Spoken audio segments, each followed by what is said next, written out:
All right, shalom. Shalom. First and foremost, before we begin, we want to start off by giving all praises, glory, and honor to our power. Yahweh, Bahashem, Yahweh Shai, Bahashem, Rakakwadash. The honors, of course, to the apostles and elders, to your millstone, the men who teach and rule well. And peace and salutations be unto you, full of Akim, your brothers that also push out this word in truth, sincerity, and in faith. And as well as to faithful listeners as well, we say shalom. All right, and Lord's willing, in this lesson, all right, the title, all right, or the premise of the video is going to be about pride, all right, and also bringing out a prominent example of pride, all right, which it's a hateful thing before who? Yahweh Bahashem Yahweh Shai, all right, the God of the Bible, okay? And one thing for sure, and also the inspiration for this lesson came from specifically the DC camp, DC Nekadine Enemies camp, all right, and how that's essentially what we were going into, the different examples, how the Lord essentially humbled, okay, different kings, Israelites as well, all right, because of what their great pride, you know, upping themselves in their heart and their spirit, you know, which what's a hateful thing before the Lord. All right, so if you can start off with the first scripture. Yeah, Sirach 10 and 7.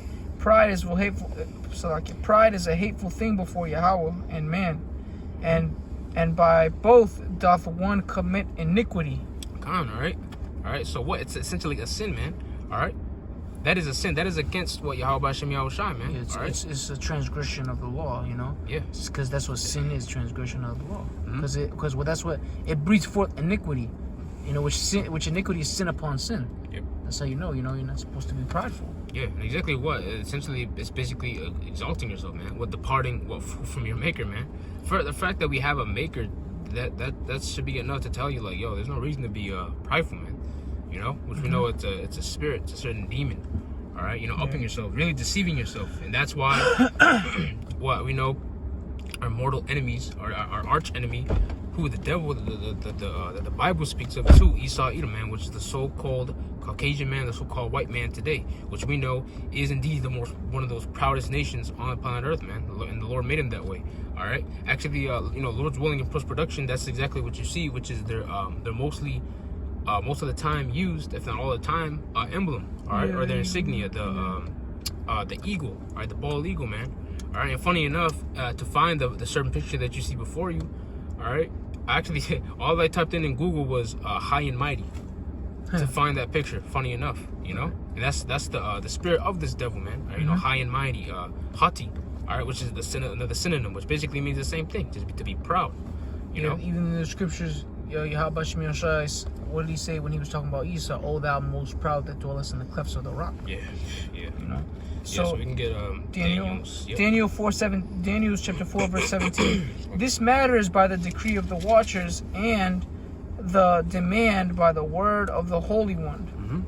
And it reads, Salaki, the Holy Ones. Same verse? Yeah. Right. Okay. Continuing on in 17, to the intent that the living may know that the Most High ruleth in the kingdom of men, and giveth it to whomsoever he will, and he setteth up over it the basest of men. Yeah, man. All right. So that's just one of many aspects of the magnitude and the power of Yahweh Hashem Yahweh Shai. Actually, that's Daniel's the 4th chapter. So in that chapter, we're gonna go a couple verses down and actually get a crude and a prominent example. All right in your face, showing you how the Lord is truly in charge of everything. All right, he's not like these other idols, like I think it's the Greek god Zeus. I think it is. I'm not entirely sure, but apparently, like according to the philosophy of that and the belief of that madness, they believe that one Greek god basically made everything. All right, and he basically doesn't interfere with anything of man. You know, he just sits back, like he's like a spectator. All right, which the Most High is more and is not a spectator, man. All right. He's the chess player, so to speak, man. He's the one moving the pieces. He's the one deciding the day in and day out, man. The Father of spirits. I wanted to say, you know, because that's the thing. That's why people, they think they have that free will, but that's not scriptural, man. Can I get this real quick? Proverbs 20:24. Man's goings are of the Lord. How can a man then understand his own way?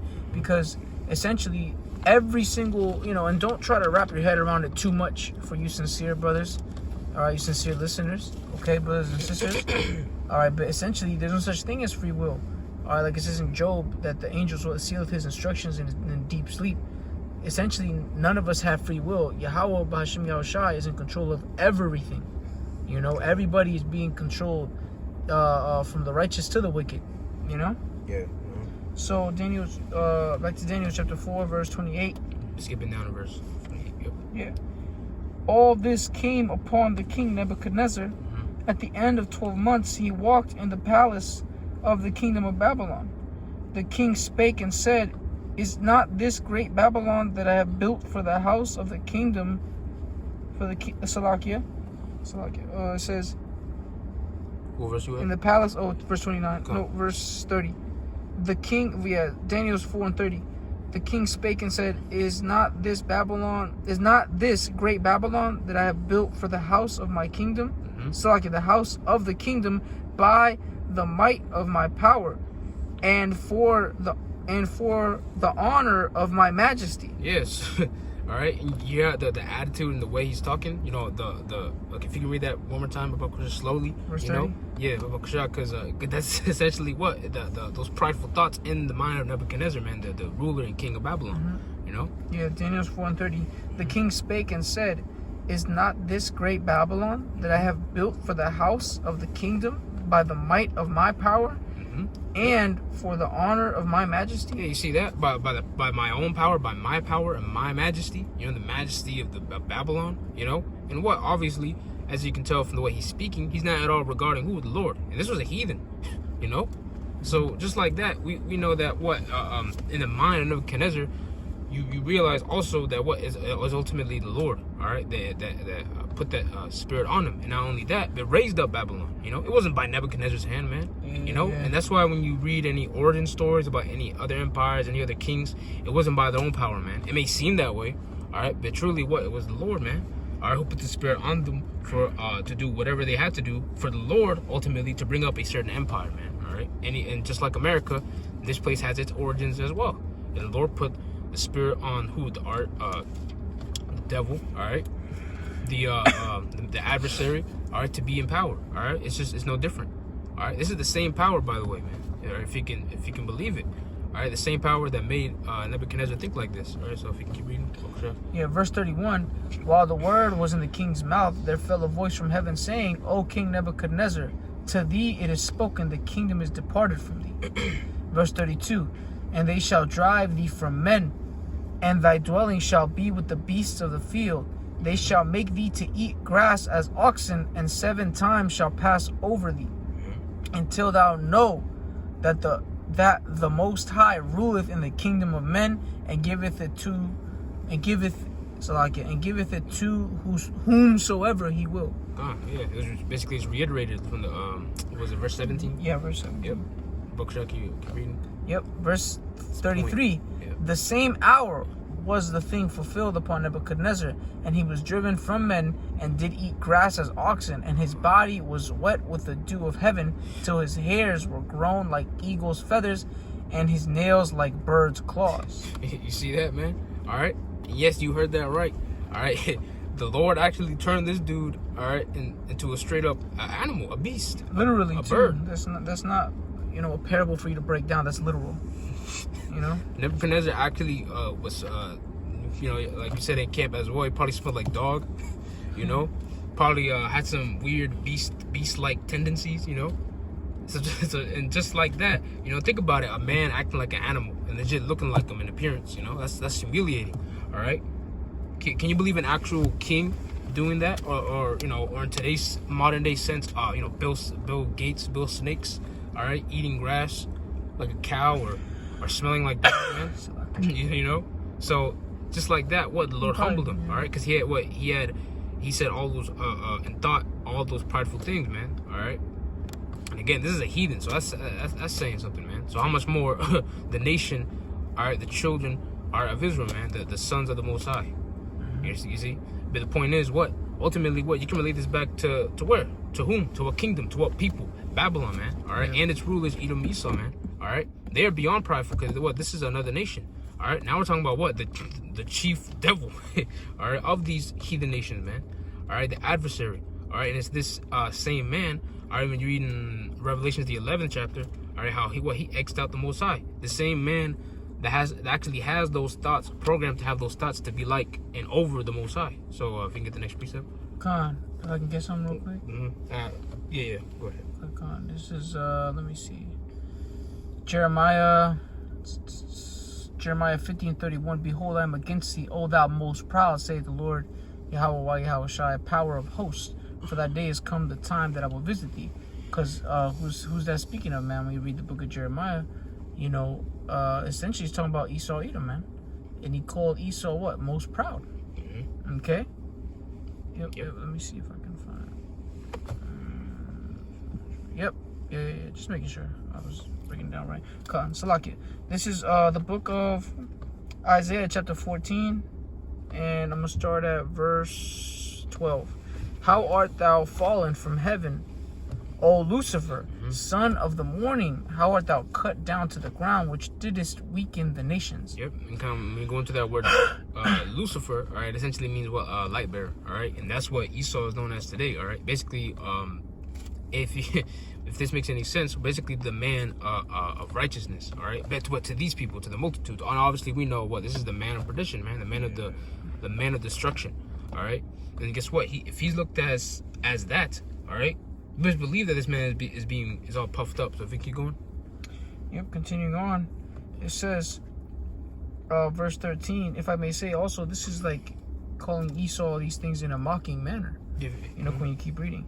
Verse 13, for thou hast said in thine heart, I will ascend into heaven, which reminds you what? Of the book of Obadiah. Yeah, but yep. I will exalt my throne above the stars of the Most High. What's that? 2 Thessalonians, the 2nd chapter, where it speaks about how he sitteth from the temple of the Most High. Thinks that he thinks he is the Most High. I think it says that. Keep reading. Yep, it says, I will exalt my throne above the stars of the Most High. Yep. I will sit also upon the mount of the congregation in the sides of the north. I will ascend above the heights of the clouds. I will be like the Most High. If you could read that verse one more time. Verse 14. Isaiah 14:14. I will ascend above the heights of the clouds. I will be like the Most High. Yeah, that's literally what, in the mind of Esau Edom, this is actually what he thinks, man. All right, I will be similar like the Most High. All right, the capabilities of the Heavenly Father, yeah, I can do that. I can keep track of everyone on earth via one tool. But of course, knowing what the Lord can just make it happen just like that, anything. Because what this devil legit wants to be like the Most High, man. All right, and just like that, that's pride, man. All right. Yeah. Things like that. That's the type of thoughts that we rebuke on the daily. All right. Yeah. But what this devil actually embraces these things. All right. And that's how we know what this kingdom not only was it built off of pride, but also what lies and deceit. All right, and the oppression of the Lord's people. All right, the pride in that, man. All right, and really what the absolutely zero regardment. All right, it was zero regard for the Lord, and as well, no fear of the Lord. All right, just poof. That's why the scriptures say the fool has said in his heart there is no power, there is no God. That's what Esau Edom thinks, and that's how you know he's a fool. That's why he was called that in the book of Job 30th chapter. Children of fools, children of base men. Now, if I could keep reading. Isaiah 14 verse 15. Yet thou shalt be brought down to hell, which is a state of being, man. That grave, man. I don't know what the Hebrew word there is, but more than likely, because there's no place where you burn for eternity. What verse was that?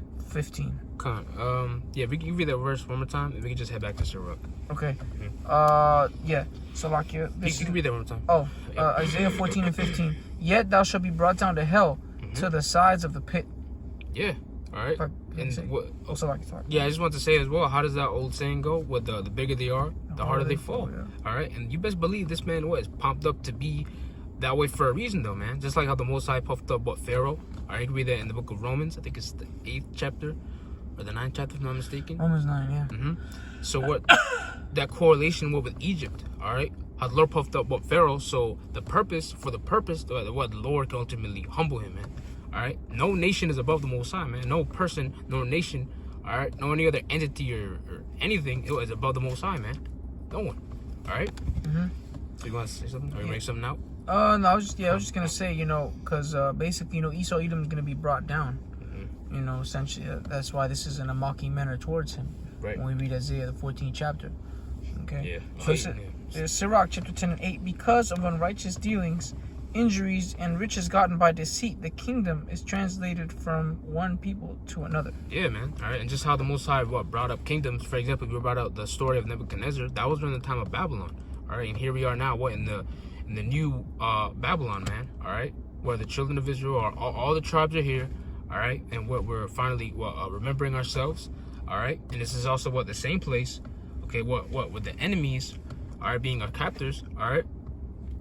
they're ultimately what? Committing sin. They're fulfilling that prophecy of what?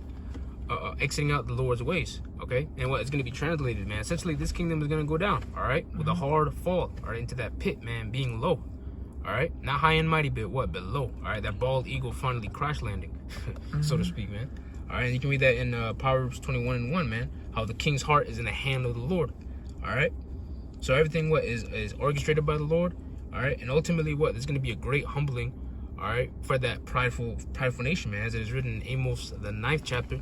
All right, how the Lord's eyes is upon that sinful nation, man, and part of that sin is what? Being prideful as hell, you know.